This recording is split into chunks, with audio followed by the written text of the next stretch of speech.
سەرکردەی هێزەکانی قودس کە سەر بە پاسدارانی شۆڕشی ئیسلامی ئێرانە لە سەرەتای ڕۆژی هەینێ ڕابردوو پاش دەرچوونی لە فڕۆکەخانەی نێونەتەوەیی بەغدا بە موشەکی فڕۆکە بێفڕۆکەوانەکانی ئەمریکا دەکوژرێ لەگەڵ ئەبوو مەهدی موهەندس جێگری سەرکردەی هێزە شیعەکانی حەشدی شەعبی خۆش هاتنەوە بۆ چاوی واشنتن. سەرۆکی ئەمریکا بڕیاری ئەو هێرشەی دا و کوشتنی سولەیمانی بە ئەرکێکی گەورە دادەنێ بۆ پاراستنی ژیانی ئەمریکاییەکان. وەک سەرۆک ئەرکی هەرسەرکی و پیرۆزم داکۆکیکردن و پاراستنی وڵات و گەری خۆمانە. بە بریاری من لەشکری ئەمریکا سەرکەوتوانە هێرشێکی ڕاست دروستیان کرد و قاسم سولەیمانی تێرۆریستی ژمارە یەکی لە جیهان لەناوبرد. سولەیمانی پێلانگیری دەکرد بۆ هێرشکردن سەر دیپلۆمات و کارمەندە لەشکرەکانی ئەمریکا، بەڵام ئێمە کاری خۆمان کرد و لەناومان برد. هۆکارەکان لای ئەمریکا زۆرن تا سەرۆک ئاواها بڕیارێک بدا بۆ کوشتنی پیلاندا ڕێژەرانی وەک قاسم سولەیمانی و ئەوانەش کە هاوڕای بوون.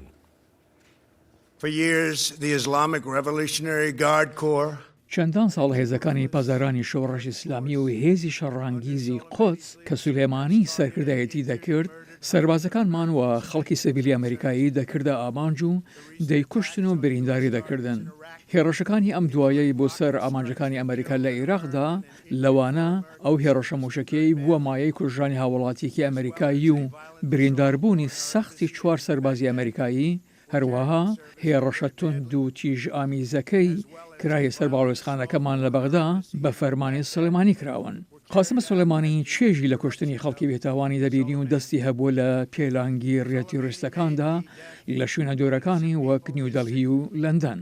پێناچێت کێشەکان هەر تەنها پەیوەندیان بە خودی قاسم سولەیمانی و ئێرانەوە هەبێت لەو ڕوانگەیەوەی سەقامگیری ڕۆژهەڵاتی ناوەڕاست جێی بایەخێکی زۆری واشنتنە و وەک سەرۆکی ئەمریکا دەڵێ بڕیارەکەی بۆ ڕێگەگرتنە لە ئەگەری هەڵایسانی شەڕەکان.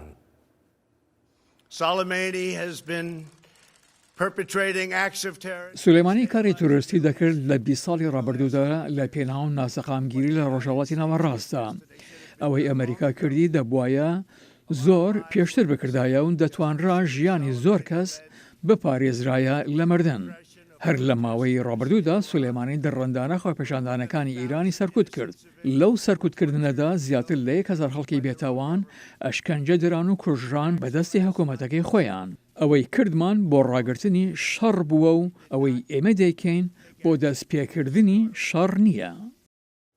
جارێکی تریش سەرۆک ترامپ جەخت دەکاتەوە لەوەی پێویستە ڕژێمی کۆماری ئیسلامی ئێران تەواوی ڕەفتارەکانی خۆی بگۆڕێت و وەک وڵاتێکی ئاسایی لە ناوچەکەدا هەڵس و کەوت بکات و چیدی نەبێتە مایی هەڕەشە و مەترسی بۆ سەر هاوڵاتیانی ئەمریکایی. ئێمە هەوڵی گۆڕینی ڕژیمی ئیران نادەین. هەر چۆنێک بێت شەڕەنگیزیەکانی ڕژیمی ئیران لە ناوچەکەدا لەوانە بەکارهێنانی چەکدارەکانی سەر بە ئیران بۆ نانەوەی ئاژاو و ناسەقامگیری لە وڵاتانی دراوسێدا دەبێت دەستبەجێ کۆتایی پێبێت. ئایندە بۆ گەلی ئیرانە ئەوانە ئامانجی پێکەوە ژیانی ئاشتیانە و هاوکاریان هەیە، نەک تیرۆریستان و ئەو لۆردانەی جەنگ کە سامانی وڵاتەکە تاڵان دەکەن تا لە خوێنڕشتنی دەرەوەدا بەکاری بهێنن.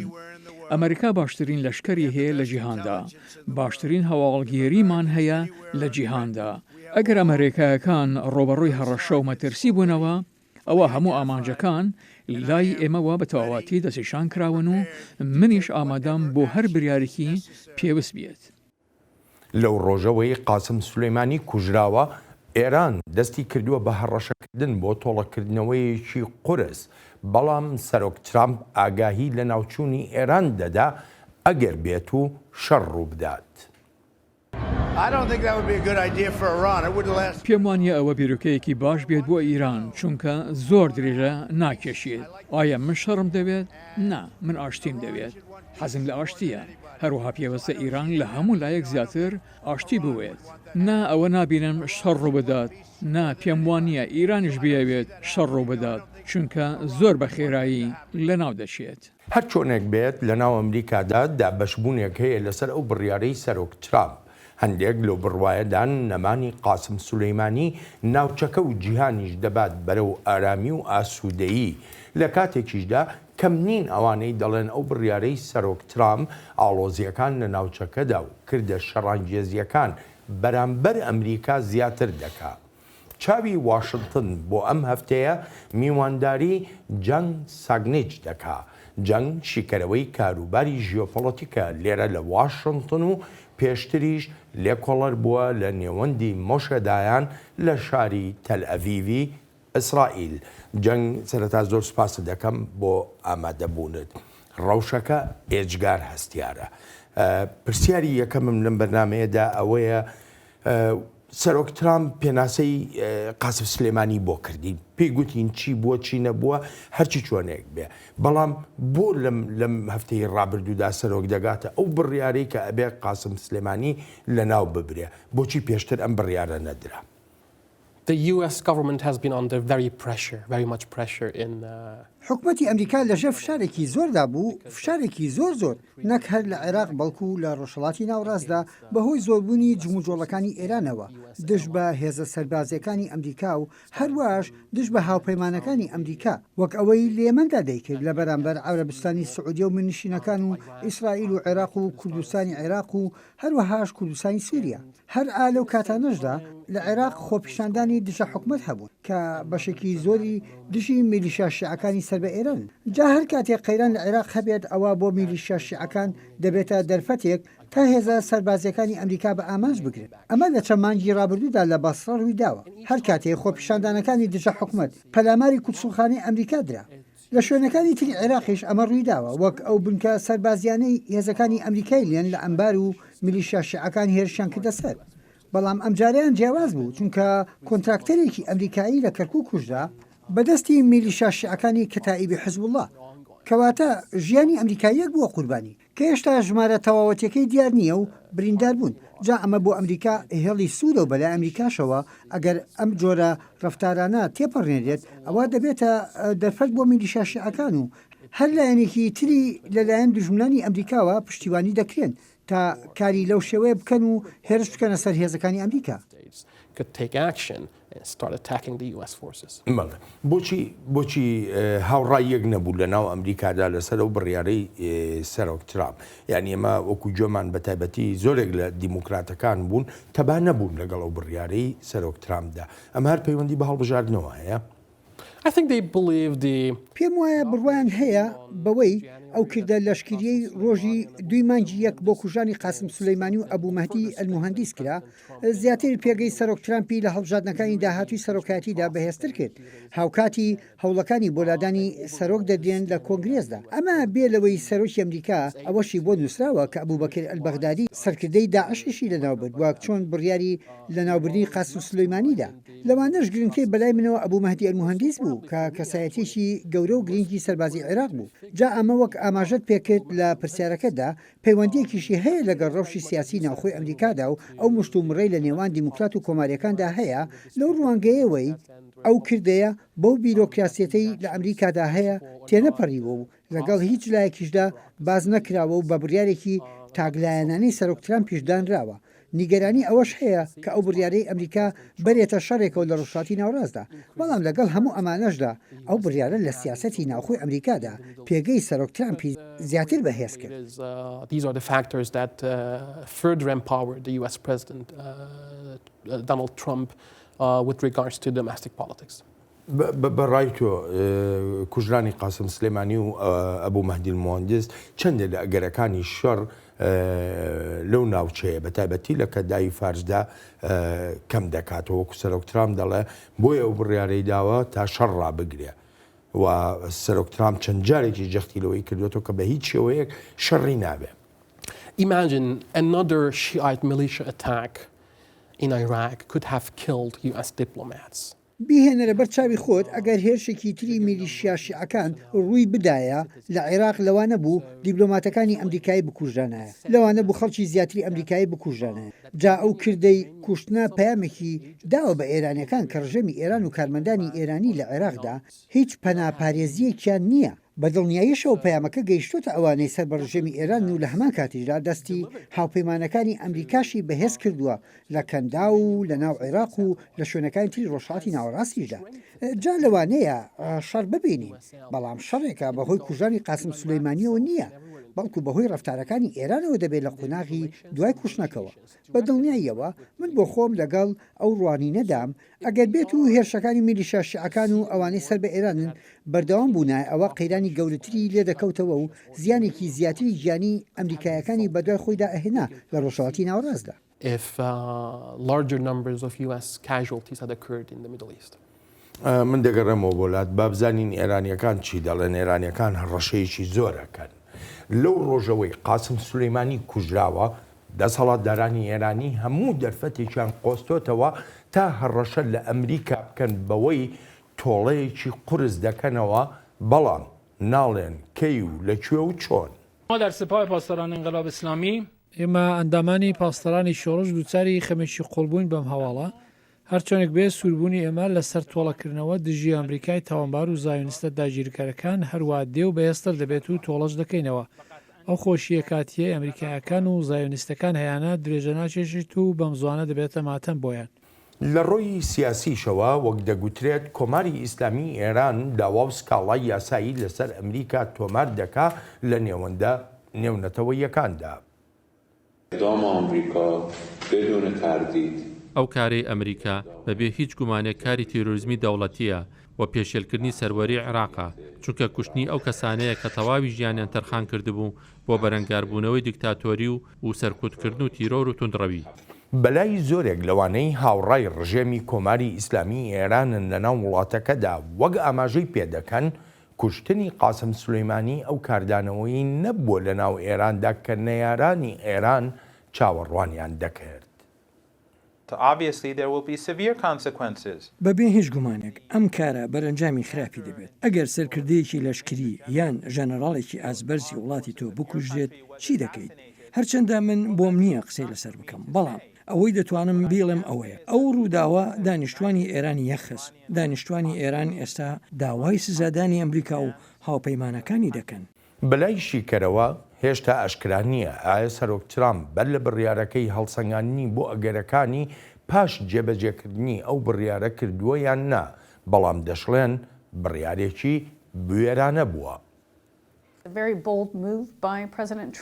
هەنگاوێکی بوێرانەی سەرۆک ترامپ بوو. قاسم سلێمانی بەرپرسیار بووە لە کوژرانی سەدان سەربازی ئەمریکایی و ڕۆژئاوایی بە سەربازە بەریتانیەکانیشەوە. دەیان ساڵی ڕابردوو سلەیمانی داڕێژەری نزیکەی هەموو پلانە قەیزەونەکانی ئێران بووە بۆ ناوچەکە. بەڵام ئایا نازانم سەرۆک ترامپ بیری لە هەموو بەرەنجامەکانی ئەم بڕیارەی کردوتەوە یان نا. جەنگ ئێران بەردەوامە لە هەڕەشەکردن بەوەی کە تۆڵەیەکی زۆر گەورە دەکاتەوە. ئێران نەتوانێت چی بکات؟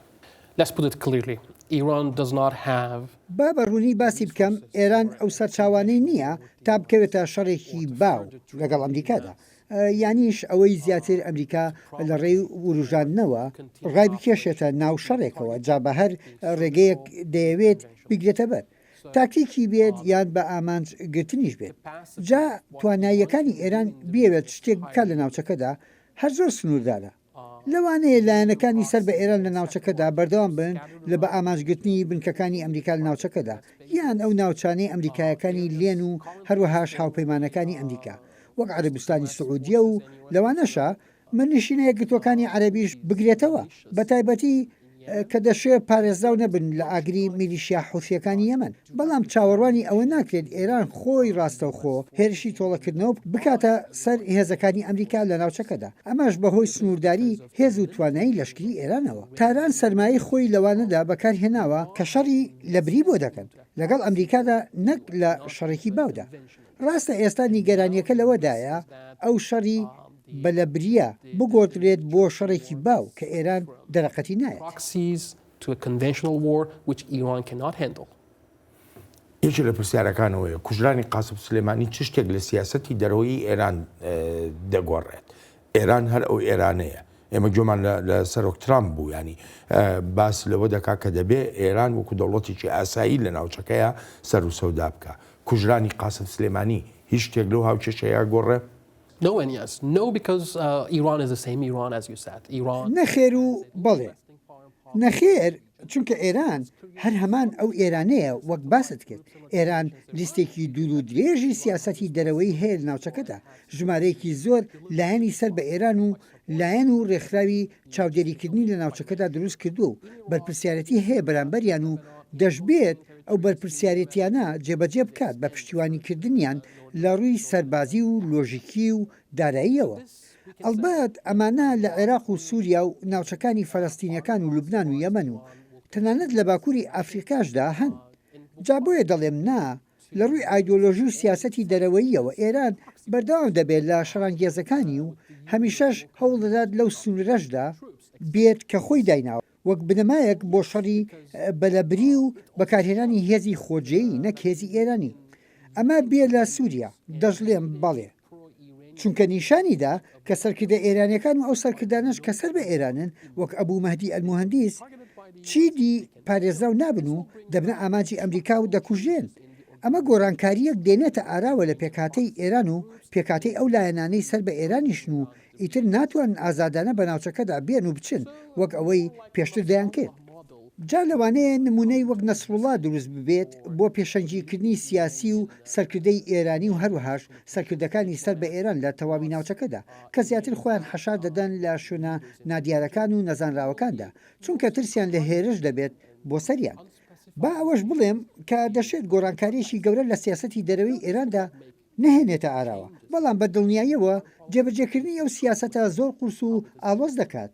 ئەو کاتێک کە ئەمریکا بۆ نمونە لە ناو عێراقا بوو ئەو کاتێک کە ئەمریکا لە ناو سووریادا بوو ئێمە کاردانەوەیشی ئەوتوی ئەمریکامان نەبینی بە تایبەتی بەرامبەر ئەو لایەنە سیاسیانە نەببوورە ئەو لایەنە چەکدارانەی کە سەر بە ئێران بوو. بۆ لەمە دووە ئەمریکا توانێت چی بکە بەرامبەریان. The US policy in Iraq was different. The US policy in Iraq.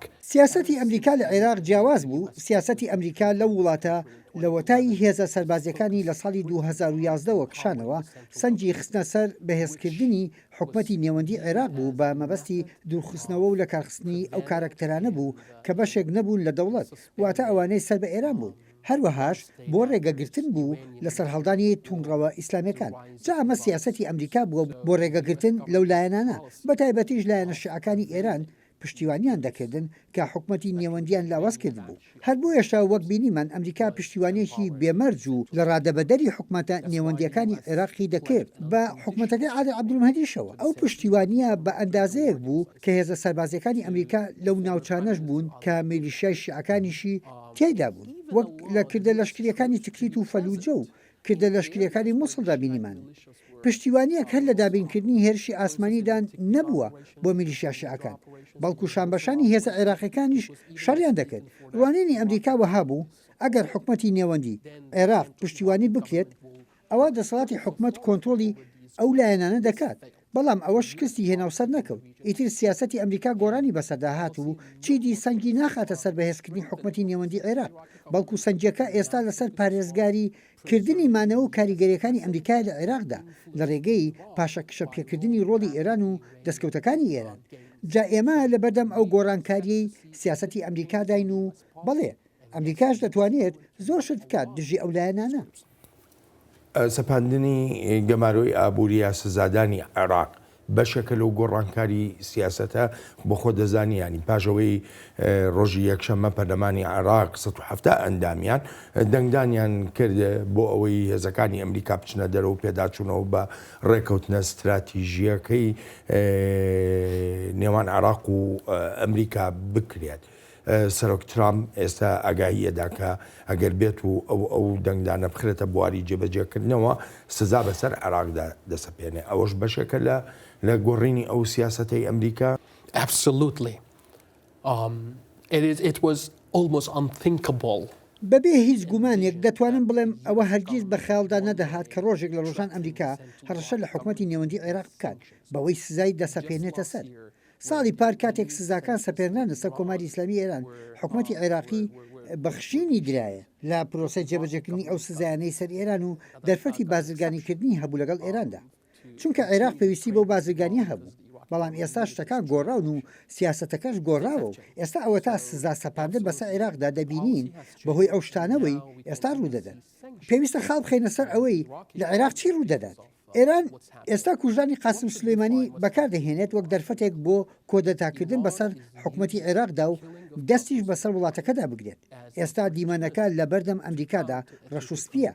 یان ئەوە تا لە عێراق دەمێنیتەوە و کاریگەری دەبێت بەسەر حکوومەتی عێراقەوە یانیش حکوومەتی نێوەندی عێراق لە دەست دەدات بۆ ئێران و لێرەشدا باشترین سیناریۆمانەوەی هێزە سەربازەکانی ئەمریکایە لە ئەمبار و لە نینەوە و لە ناوەڕاستی عێراق. بەڵام ئەمریکا لە بەغدا نابێت لە هەردوو ڕووی لەشکری و دیپلۆماسیشەوە.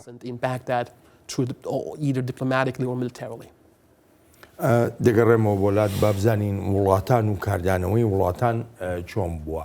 لەوە تای ڕۆژی هەینی ڕابردووەوە هەوڵەکانی وڵاتانی جیهان بەردەوامن بۆ ڕێگەگرتن لەوەی ئاستی ئاڵۆزی و پشێویەکان زیاتر بەرز ببنەوە و زۆرێکیش لە وڵاتانی ناوچەکە و جیهانیش دەست پێشخەریان کردووە لەوانە فەڕەنسا.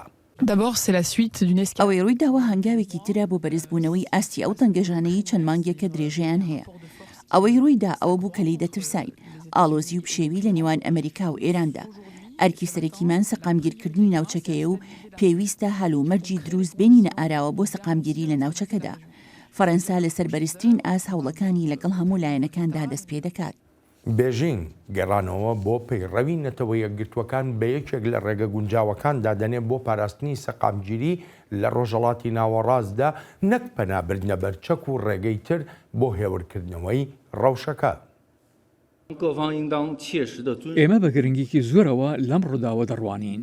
چین هەمیشە دژی بەکارهێنانی لەشکری بووە لە پەیوەندیە نێونەتەویەکاندا و جەختیش دەکەینەوە لە پاراستنی ئەو پرەنسیپانەی لە پەیڕەوی نەتەوەیەگرتوەکاندا نووسراون. پێویستە سەروەری عێراق پارێزراو بێت. پێویستە ئاشتی و سەقامگیری کەندا و لە ڕۆژهەڵاتی ناوەڕاست بپارێزرێت. داوا لە هەموو لایەنەکان دەکەین بە تایبەتی ئەمریکا ئارامی خۆیان بپارێزن تا خۆ لابدرێت لە بەرزبوونەوەی زیاتری ئاڵوزیەکان. لە عێراقیش نکوڵی ناکرێت ئەم ڕەوشە نیگەرانیەکی زۆری بە دوای خۆی داهێناوە سەبارەت بە ئایندەی وڵاتەکە. مەرجعیەتی شیعەکان ئەو نیگەرانیانەی نەشاردۆتەوە و داوا دەکات عێراق نەبێتە مەیدانێک بۆ یەکلاکردنەوەی کێشەکانی وڵاتانی تر. ئەو ڕووداوە نەخوازراوانەی لە چەند ڕۆژی ڕابردوودا لە بەغدا بینیمان بوونە مایەی ئەو هێرشە خوێناویەی لە نزیک فڕۆکەخانەی نێونەتەوەی بەغداوە کراوە. ئەو هێرشەش پێشێلکردنێکی ئاشکرا و بێچەند و چوونی سەروەری عێراق و پێشێلکردنی پەیماننامە نێونەتەوەیەکانیشە. ئەو هێرشانە بوونە مای شەیگوونی ژمارەیە قارەمان کە شەڕی دژی تێرۆریستانی دەوڵەتی ئیسلامیان دەکرد. ئەو ڕووداوانە زەنجی ئاگادارکردنەوەن کە ئەم وڵاتە بەرەو سەروەختێکی زۆر قورس دەڕوات. هەر بۆیە داوا لە هەموو لایەک دەکەین پش و درێژی خوان بپارێزن و ژیرانە ڕەفتار بکەن. ئیسرائیل هەرزوو پشتیوانی خۆی بۆ بڕیارەکەی سەرۆک ترامپ دەربڕی و ئەو بڕیارەشی بە هەوڵێکی تری ئەمریکای ناودێر کرد بۆ ئاشتی لە ناوچەکەدا. هەروەک چۆن ئیسرائیل مافی داکۆکی لە خۆکردنی هەیە ئەمریکاش ڕێک ئەو مافێ هەیە. قاسم سلەیمانی بەرپرسیارە لە کوژرانی هاوڵاتیانی ئەمریکایی و زۆر کەسی بێتاوانی تریش بەرنامەی زۆر هێرشی تریژی هەبووە. سەرۆک ترامپ شایستەی زۆر ستایشە بۆ ئەو بڕیارە گونجاو و بێز و یەکلاکەرەوەی. ئیسرائیل پشتیوانی ئەمریکایە لەو هەوڵانی دەیدات بۆ ئاشتی و ئاسایش و بۆ داکۆکی لە خۆکردن. گەورە کاربەدەستانی ئەمریکا هێشتاش دەرفەتیان بۆ دیالۆگ و کاری کەناڵە دیپلۆماسیەکان هێشتۆتەوە و جەختیش دەکەنەوە لەوەی هەر کارێکی ئەمریکا کردبێتی بۆ پاراستنی خۆی و بەرگریکردن بووە لە ئەمریکاییەکان. ئێران بەردەوام بە هێزی سەربازیەوە بەرەنگاری هەوڵا دیپلۆماسیەکانی ئەمریکا و زۆر وڵاتی تریش دەبێتەوە. جا ئەوە ڕەفتاری جێگیری ڕژیمێکی لە یاسا دەرچووە. ئێمە بەردەوام دەبین لە سنگینی خستنە سەر بواری دیپلۆماسی. بەڵام کاتێک ئێران هێرش بکاتە سەر ئەمریکا وەک هاوشێوەکانی حەزبوڵای سەر بە ئێران کردیان ئەوە ئێمەش بە لەشکرەوە وەڵام دەدەینەوە وەک بەرگری لە خۆکردن. جەنگ بەڕای تۆ وڵاتانی تر بۆ نمونە فەڕەنسا، چین، ئەڵمانیا هەر وڵاتێکی تر بێ توانای ئەوان هەیە ڕێگریەکی تەواو بکەن لە هەر هەڵایسانێکی زیاتر بەرەو شەڕ لە ناوچەکەدا؟ Many countries are honest with what they're saying about the situation. پێم وانە زۆرێک لە وڵاتان ڕازگۆ بن لە لێدوان و قسەکانیاندا لەسەر ئەو ڕەوشە بێجگە لە وڵاتی چین لە وێنێدا زۆرێک لە وڵاتانی ئەوروپایی نیگەرانی قوڵیان هەیە لەسەر ئەوەی لە ناوچەی کەندا و ڕوودەدات و بە تایبەتیش سەبارەت بە بازرگانی نێونەتەوەی لەو ناوچەیە جامن لەو بڕواایەدام ڕەوشەکە بەو شێوەیە نییە کە ئەوان دەیانەوێت بەو شێوەیە وێنای بکەن چونکە دەیانەوێت خۆیان لە کێشە لابدەن لەگەڵ ئێراندا بەڵام زۆربیان ئاسوودەن بەو پەیامی ئەمریکا بە ئێرانی داوە زۆربیان خۆشحاڵن بەکردە لەشکریەکەی ئەمریکا لە عێراق و هەروەها گۆڕینی سیاسەتەکەشی کە بۆ تەمایی بەهێزکردنی هاوپەیمانەکانی ئەمریکا لە کەندا و کە پێشتر تا ئەندازەیەک لە پراوێزنرا بوون بە تابەتیش لەم 2 ساڵی ڕابردوودا کە دەسەڵاتی ئێران لە تەنگەی هورموز و لە باب ئەلمەندب هەروە دەهات و زیاتر دەبوو لە پەیوەندی بە چین و بە رووسیاشەوە عێراق لە زۆن و بازنەی کاریگەریەکانی ئەو دوو وڵاتەدا نییە ئەوەش بەهۆی بوونی ئەمریکاوە تا 2019 و 2020 مەگەلبوونی ئەمریکا لە عێراقدا کۆتایی پێبێت دەنا عێراق ناکەوتە ژێر کاریگەری رووسیا و چینەوە هاوشێوەی سووریا ئەمە بێلەوەی هێندەش دەسەڵاتیان نییە تا سیاسەتەکانی ئەمریکا سنووردار بکەن بە هەندێک پرسیاریش لەسەر ئیسرائیل بکەین ینی ئیسرائیل بەردەوام نیگەرانی هەبووە لە جموجۆڵەکانی ئێران لە ناوچەکەدا کوژرانی قاسم سلێمانی بڕێک لەو نیگەرانیانەی ئیسرائیل کەم دەکاتەوە یاننا Significantly, sir. It reduced Israel's concern not only about Iran. بەڵێ و بە شێوەیەکی بەرچاویش ئەمەش هەر تەنها نیگەرانیەکانی ئیسرائیل بەرامبەر ئێران کەم ناکاتەوە بەڵکو بەرامبەر خودی ئەمریکاش چونکە ئەو نیگەرانیەی ئیسرائیلیشی کەم کردوێتەوە کە هەیبوو سەبارەت بۆی ئەمریکا هیچ شتێک بەرامبەر ئێران ناکات کوژانی قاسم سلەیمانی تەواو لەگەڵ سیاسەتی ئیسرائیلدا دەگونجێت دەزانین کە ئیسرائیل لە ساڵی 2014ەوە 3 جار پلانی کوشتنی قاسم سلەیمانی هەبووە هەر 3 جارەکەش حکوومەتی ئەمریکا ڕێگری لێ کردوون و داوای لە ئیسرائیل کردووە تا قاسم سلێمانی نەکوژێت لەبەر هاوسەنگی هێز لە ناوچەکەدا ئەمە گۆرانکاریەکی بەرچاوە بۆ ئیسرائیل ئەم سیاسەتی ئەمریکا کە سەنگی خستۆتە سەر ملیشیاکانی عێراق لە بەرژەوەندی ئیسرائیلیشە چونکە وەک دەزانین لە شەژمانگی ڕابردوودا ئیسرائیلیش هێرشی ئاسمانی دەکردە سەر بنکە میلیشیاکان لە عێراقدا جا ئەمەیە کە دەڵێن بۆ سیاسەتی ئیسرائیل گونجاوە چونکە ئیسرائیل دەزانێت پردی پەڕاندنەوەی پێداویستیەکان بۆ ئەو لایەنانەی سەر بە ئێرانن لە شام بە عێراقدا دەڕات عێراق لە شوێنێکی استراتیژیدایە بۆ ئەو گواستنەوەیە و بەبێت لە ناوبردنی میلیشیاکان لە عێراق ئەوە ئەو پردە زەمینیەی بۆ تەمەترسی بۆ ئیسرائیل ناڕوخێنرێت ئێران ئێستا هەڕەشە لە ئیسرائیلەکە پێ دوایە ئێران کارێکی وەکو ئەوی سەدام حوسێن کاکە بەر لە یەکەم شەڕی کەندا و کردی چەند موشەکێکی گرتە ئیسرائیل پێ دوایە ئێران ئەو کارە بکە من ناڵێم هێرش ناکرێتە سەر ئیسرائیل هێرشیش دەکرێتە سەر و دەکرێت هێرشی بەرچاویشی بکرێت سەر بەڵام لەلایەن ئێرانەوە نا سیاسەتی ئێران سیاسەتێکی نییە بۆ شەڕی باو سیاسەتی ئێران بۆ شەڕی لە بریە جاگەر هێرش بکرێتە سەر ئیسرائیل بەو شێوەی سەدام نابێت کە کردی و موشەکی سکۆتی گرتە ئیسرائیل ئێران ئەوە ناکات و خۆی ناخاتە بەردەم ئەو مەترسیەی شەڕی وڵاتێکی ڕۆژئاوایی بکات کە خاوەنی تەکنۆلۆژیایەکی پێشکەوتووە بەڵام حیزبوڵای هەیە و لەوێ میلیشیا و ڕێکخراوی تری سەر بە ئێرانی هەیە لە سووریا جا هەڵایسانی قەیران لەلایەن ئەوانەوە کە سەر بە ئێرانن شیانێکی زۆری هەیە و لەوانەیە ئیسرائیل ڕابکێشێتە ناو شەڕەوە ئەمەش بێگومان مەترسی و ئاڵۆزی خۆی هەیە ئەگەر لەم کاتەدا شەڕ لە نێوان حیزبوڵادا دروست بوو ئەوە شەڕەکە هەر لە باشووری لوبناندا سنوردار نابێت چونکە ئیسرائیل ناچار دەبێت لە باشوورەوە بڕوات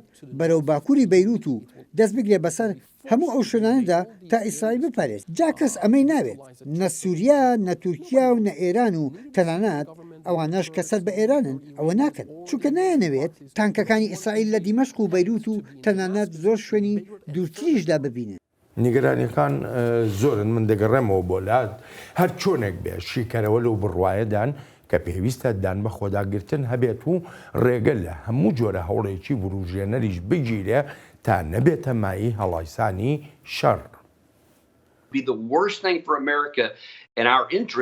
خراپترین شتێک بۆ ئەمریکا و بۆ بەرژەوەندیەکانمان ئەوەیە ئاستی ئەم قەیرانە بەرزتر ببێتەوە کە دەشێت بامبات بەرەو شەڕ لەگەڵ ئێراندا یان شەڕی زیاتر لەگەڵ هەندێک لەو میلیشیانەی لە عێراقدان هەرچ کامێکیان بێت ئەوە کارەساتە بۆ هێزە سەربازەکانمان لەوێ.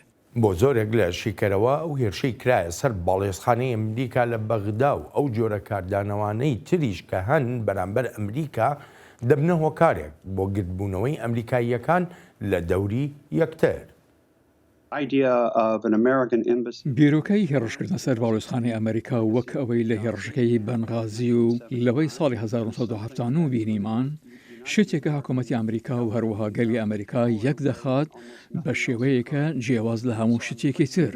پێم وایە لێکدانا و هەڵسەنگاندنی ئیرانیەکان زۆر هەڵە بوون.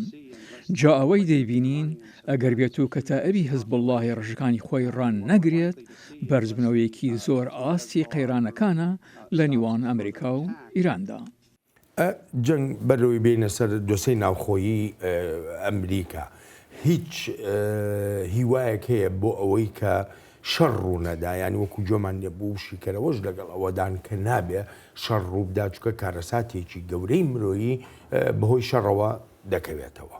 ئەمە دەکەوێتە سەر چۆنێتی وەڵامدانەوەی ئێران. ئەگەر ئێران وەڵامدانەوەکەی سنوردار بکات بۆ شتێکی سیمبولی وەک ئەوەی هێرش بکاتە سەر بنکە چۆڵکراوەکانی ئەمریکا هاوشێوەی ئەوەی تاجی و ئەوانەی دەرەوەی مووسڵ کە لە چەند ڕۆژی ڕابردوودا کردبوونی، ینی ئەگەر هێرشەکانی بۆ سەر شوێن و پێگە استراتیژیەکان نەبێت لە ناوچەی کەندا و لە هەرێمی کوردستانی عێراق، ئەوە پێم وانە ئاستی قەیرانەکە بەرز بێتەوە. وەک لە پەیامەکانی ئەمریکاشدا دەردەکەوێت سەبارەت بە سیاسەتەکانی ئێران. دەبێت ئێران زۆر وریا بێت لە چۆنێتی کاردانەوەکانیدا. ئەگەر وەڵامەکانی ئێران بوو نەمای کوژرانی زیاتری سەربازی ئەمریکایی و هاوڵاتیانی ئەمریکایی ناوچەکەدا، ئەوە ئەمریکاش ناتوانێت لە بەرامبەردا پشوو درێژ بێت بەهۆی فشاری خەڵکەوە لەسەر سەرۆک و هەروەهاش فشاری هاوپەیمانەکانی ئەمریکا لە ناوچەکەدا وەک وڵاتانی کەندا و ئیسرائیل کە ناتوانن لە پراوێزنانی ئەمریکا بە شتێکی گونجاو ببینن لە ناوچەکەدا. جا ئەمە کەوتۆتە سەر بەرسبی ئێران و ئەگەر سنووردار بوون ئەوە پشوو درێژیشی بەدووادا دێت. یەکی لە پرسیارەکانی تر ئەوەیە بۆ ڕێگەگرتن لەو لایەنە چەکدارانەی کە سەر بە کۆماری ئیسلامی ئێرانن ئەوەیە پێویست بەوە دەکات کە ئەمریکا ئامادەیەکی کردەیی هەبێ لە عێراقا بێ لە سووریا بیا لە هەر شوێنێکی تردا بێ. ئەمریکا لە دوورەوە لە ڕێی بۆ نمونە سەپاندنی سزاوە دەتوانێت ڕێگر بێ لەو لایەنانەی کە سەر بە ئێرانن؟ Again, yes and no. لە مەشیاندا هەر دەڵێن بەڵێ و نەخێر. بەڵێ چونکە لەو سزایانەی سەپێنراو دەتە سەر ئێران پێشێلکاری کراون و میلیشیا شیعەکانی سەر بە ئێران بەشە بودجیان هەیە لە بودجێ گشتی عێراق. جا ئەگەر سزاکان سەپێنرانە سەر عێراق ئەوە کاریگەریەکی زۆری دەبێت لەسەر میلیشیاکان. بێجگە لەوەش هێشتا ئەمریکا بوونێکی بەهێزی هەیە لە عێراق و بە تایبەتیش لە ڕۆژئاوا و باشوور و باکووری ئەو وڵاتە بە هەرێمی کوردستانیشەوە. هەروەهاش ئەو بنکانەی لە ڕۆژهەڵاتی سووریا هەیەی. لەم هەفتەی ڕابردووشدا زۆرێک لە فڕۆکەکانی ئەمریکا هەم بۆ چاودێری کردن و هەمیش بۆ گواستنەوەی سەربازی زیاتر نێردراون بەرە ڕۆژهەڵاتی ناوەڕاست بە مەبەستی تۆکمەکردنی زیاتری پێگەی ئەمریکا. ئەمە ژیانی ئەمریکا دوور نییە و سزاکانیش کاریگەری خۆیان دەبێت وەک پشتیوانی بۆ سیاسەتەکانی ئەمریکا و بۆ بوونی ئەمریکاش لەوێ. But sanctions will work as well in support of the current US policy and presence in Iraq. بەڵام پێ دوایە ئەو جۆرە سزایانە ئەگەر بسەپێنرێن پشتیوانی ئەمریکا زیاتر بکات لەو ناوچەیەدا پێ دوایە وێناکردنی ئەمریکا بۆ نمونە چی بەسەردە؟ I don't think America has an issue with its image in Iraq. پێم وانە ئەمریکا هیچ کێشەیەکی هەبێت لەسەر چۆنێتی وێناکردنی لە عێراقدا. ئەمریکا قوربانیەکی زۆری دا و سەرچاوێکی زۆریشی بەکارهێناوە بۆ ڕزگارکردنی عێراق لە ساڵی 2023دا. تەنانەت ئەو ڕزگارکردنی عێراقیش نەبووە مای گۆڕان لە وێناکردنی ئەمریکا لە عێراقدا و لە هەندێک شوێنی ناوچەکەشدا. بەڵام وەک دەزانرێت وێناکردنی ئەمریکا لە ئیسرائیل و لە هەرێمی کوردستانیش شتێکی ترە. جا پێم وانە پەیوەندیەکی ئەو توێ هەبێت بێلەوە ئەمریکا لەژێر فشارێکی قورسدا لە عێراق و لایەنەکانی سەر بە ئێرانیش فشارێکی زۆریان خستە سەر حکوومەتی عێراق بۆ دەرکردنی سەربازەکانی ئەمریکا. جا بۆ لە مەودووە سیاسەتی ئەمریکا سیاسەتێکی تون دەبێت دژی ئەو نایارانەی دەیانەوێت ئەمریکا لە عێراق بکرێنە دەرەوە. یەک پرسیار زۆر بە خێرایی وەڵام بیتەوە. ئێستا هاوڕاییەکەیە لە ناو دەنگدەرانی ئەمریکاییدا بەوەی کە هاوڕام بوون لەگەڵ سەرۆک ترامپدا. من باسم لە دیموکراتەکان نییە، باسم لە دەنگدەری ئاساییە. پێ وایە وا دەکا 2020 ئەم ساڵ سەرۆک ترامپ هەڵبژاردن بباتەوە یان نا زۆر بە کورتی. من ناتوانم لە ئێستادا پێشببینی بکەم هەڵبژاردن دەباتەوە یان نا، بەڵام دەتوانم بڵێم وێنەی سەرۆک بەهێزتر بووە لەسەر هەردوو ئاسی ناوخۆی و دەرەوەیشدا بەهۆی ئەو بڕیارەیەوە. واگەر بێت و سەرۆک ترامپ بەردەوام بێت لە بەهێزکردنی هاوپەیمانەکانی ئەمریکا لە ناوچەکەدا، ئەوە وێنەی سەرۆک زیاتر بەهێزتر دەردەکەوێت و ئیدی لەوانەشە ئەوە سوودی هەبێت بۆ هەڵبژاردن. باسمان لە دەنگدەری ناو ئەمریکا کرد، حەزەکەم بڕێکیش گوێ لە خەڵک بگرین لە عێراق و لە سووریا پاش کوژرانی قاسم سلێمانی. لە مانگی دەی ساڵی ڕابردووە لە عێراق خۆپیشاندان دەستیان پێ کرد و یەکێک لە داوا هەرە سەرەکیەکانی خۆپیشاندەران کەمکردنەوە و نەهێشتنی هەژمونی ئێران بوو لە عێراقدا. ئێمە هەر لە سەرەتاوە ڕۆڵی ئێران و هەژمونی ئێرانمان نەویستوە لە عێراقدا، بە هەمان شێوە دەستێوەردانی ئەمریکاشمان ناوێت و ئیدانەشی دەکەین لە وڵاتەکەماندا و نەمانەوێت عێراق بخرێتە ناو قەیرانی ئەمریکا و ئێرانەوە. کەم نین ئەو عێراقیانەی ڕەوشی خراپی وڵاتەکەیان دەبەستنەوە بە ململانیەکانی وڵاتان لە ناو عێراقدا و داواش دەکەن حکوومەتێکی بەهێز پێک بهێنرێ تا ڕۆڵی میلیشیاکان نەمێنێت. ئەوەی ڕوودەدات بەرەنجامی قەیرانی ئەمریکا و ئێرانە لە عێراقدا، بەڵام کوا هەڵوێستی حکوومەتی عێراق. قاسم سلێمانی ڕاوێژکار بووە لە حکوومەتدا و ئەبوو مەهدی سەرکردەیەکی حەشتی شعبی بووە. ئەو هێرشەی حەشت کردیە سەر باڵوێزخانەی ئەمریکا، بەڵگەیە کە حکوومەت دەسەڵاتی بەسەر ئەو هێزانەدا ناشچێت، هەر بۆیە ڕووداوەکان ڕەهەندی ترسناکیان هەیە. قاسم سلەیمانی لە قەیرانی ناوخۆیی سووریاشدا ڕۆڵێکی بەرچاوی هەبووە لەو پیلانانەی بۆ سەرکوتکردنی سووریاییەکان دایدەنا، واتە ئەوانەی دژی ڕژێوەکەی بەشار ئەسەد بوون لە سووریادا. سوپاس بوو یەزدان هەواڵی کوژرانی قاسم سلێمانی تاوانباری ئێرانیمان وەرگرت، نەزا دەکەم خوا بە دووزەخ بسپێرێت. دانیشتوانی سووریا ئەوەش ناشارنەوە چۆن قاسم سلەیمانی و یاوەرانیشی دەستیان هەبووە لە دابەشکردنی تایفەیی نەکە لە سووریادا بەڵکو لە عێراقیشدا. دەمەوێت پیرۆزبایی لە هەردوو گەلی سووریایی و عێراقی بکەم، بێگومان لە سونەکانی سووریا و عێراق بۆ کوژرانی قاسم سلەیمانی. ئەو تاوانبارە منداڵانی سووریایی و عێراقی کوشت و هۆکاری ئاوارەبوونی سونەکانی سووریا و عێراقیش بوو. هەواڵی کوژرانەکەی ئەو ڕۆژەی کردە هەینی پیرۆز بۆ گەلی سووریا و عێراقیش. جەنگ ئەمە یەکێک بۆ لە سیاسەتەکانی ئێران کە دابەشکردن لەناو کۆمەڵگەکاندا دروست بکات لە هەر شوێنێکدا لەوێ بوو بێ. بۆ لەمە توش پێ وایە ئەمە هەر درێژەی هەبێت.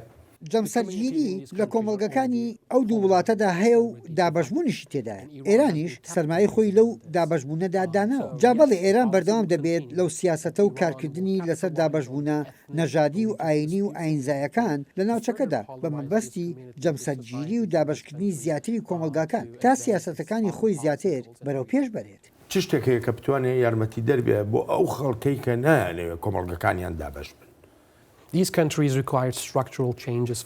ئەو وڵاتانە پێویستیان بە گۆڕانکاری بنچینەی هەیە بۆ ڕواندنەوەی ئەو جۆرە مشتومڕ و کێشانە. دەزانی زۆرێک لە وڵاتانە سنووری دروستکراو هەیە لە نێوانیاندا. دەوڵەتەکانیش دروستکراون کە بوونەتەمایی ڕێگەگرتن لەوەی چارەسەریەکی درێژخایەن هەبێت بۆ ئەو جۆرە کێشانە. ئەم بابەتە وتوێژێکی زۆر هەڵدەگرێت و منیش لەو بڕوایەدام ئەگەر گۆڕانکاریەکی بنچینەی لە وڵاتانەدا نەکرێت بۆ ئەو دابەشبوونانەی لە عێراق و لە سووریادا هەن کە پێویستیان بە گۆڕانکاری هەیە لە سیستەمەکانی فەرمانڕەوایەتیدا و پێویستی بە زیادکردنی تواناییەکانی دەسەڵاتە خۆجەیەکان هەیە. ئەگەر ئەمانە نەکرێن ئەوە ئەم مشتومڕ و کێشانە بەردەوام دەبن. بەڕای تۆ پێکاتە سیاسیەکەی ئەم وڵاتانە بە تایبەتی عێراق و سووریا یارمەتی دەردەبن یا ڕێگر دەبن. جار ڕێبەرانی سیاسی ئەو وڵاتانەش پشتیان بەو مشتومڕ و کێشە کۆمەڵایەتی و نەژادیانە بەستووە. بۆ نمونە ئەگەر تۆ سیاسیەکی عێراقی بیت و بتەوێ ببیت بە سەرۆکوەزیر، ئەوە دەبێت لە هەموو شتێک زیاتر پشت بە دانیشتوانی شیعە و تێبینی و سەرنجە شیعەکان ببەستی. ئەمە ژیانی بە شێوەیەکی ئاسایی دەبێت ئەو ڕێبەرانە بەشێک بن لەو مشتومڕ و کێشانە تا لە دەسەڵاتدا بمێننەوە. جەنگ زۆر سپاسی دەکەم بۆ بەشداریت لەم بەرنامەیەدا. زۆر سپاس. تا هەفتەی ئایندە و بەرنمەیەکی نوێی چاوی واشنگتن ڕێز و خۆشەویستی ستافی بەرنامە و هی خۆشم بەڵێن ساڵح بەسەند بفەرمونون و هەر لە خۆشیە جێتان دێڵێت.